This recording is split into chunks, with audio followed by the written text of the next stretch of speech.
গুণমুগ্ধৰ উপস্থিতিত আমবাৰী হাইস্কুলৰ প্ৰতিষ্ঠাপক প্ৰধান শিক্ষক আব্দুল হক মজাৰ ভূঞাৰ স্মৃতিচাৰণ সভা সম্পন্ন।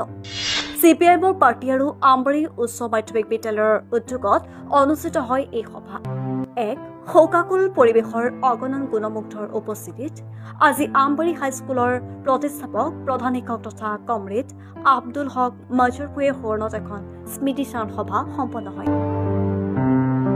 CPIMৰ পাৰ্টি আৰু আমবাৰী উচ্চ মাধ্যমিক বিদ্যালয়ৰ যৌথ উদ্যোগত তথা স্থানীয় ৰাজ্যৰ সহযোগত অনুষ্ঠিত হয় এই স্মৃতিচাৰণ সভা।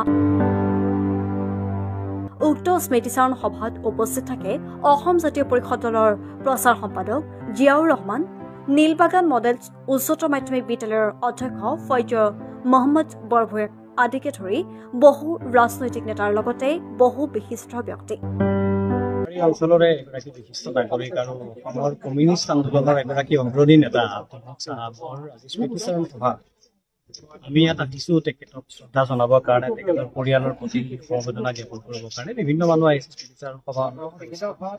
আমি যিটো কথা ইয়াত কলো সেইটো হ'ল যে কমৰেড আব্দুল হক চাহাব আছিলে মেহনতি মানুহৰ কাৰণে সংগ্ৰাম কৰা নেতা, এগৰাকী ৰাজনৈতিক নেতা আছিল, কিন্তু মানুহৰ কাৰণে কাম কৰিছিল। বৰ্তমানৰ যিটো ৰাজনৈতিক যিটো ট্ৰেণ্ড চলি আছে, যিটো ব্যৱস্থা, এই ব্যৱস্থাটো হৈছে দুৰ্নীতি, অনিয়ম আৰু টকা খৰচ ৰাজনীতি। তাৰ সম্পূৰ্ণ বিপৰীতে মানুহৰ কাৰণে কাম কৰিছিল।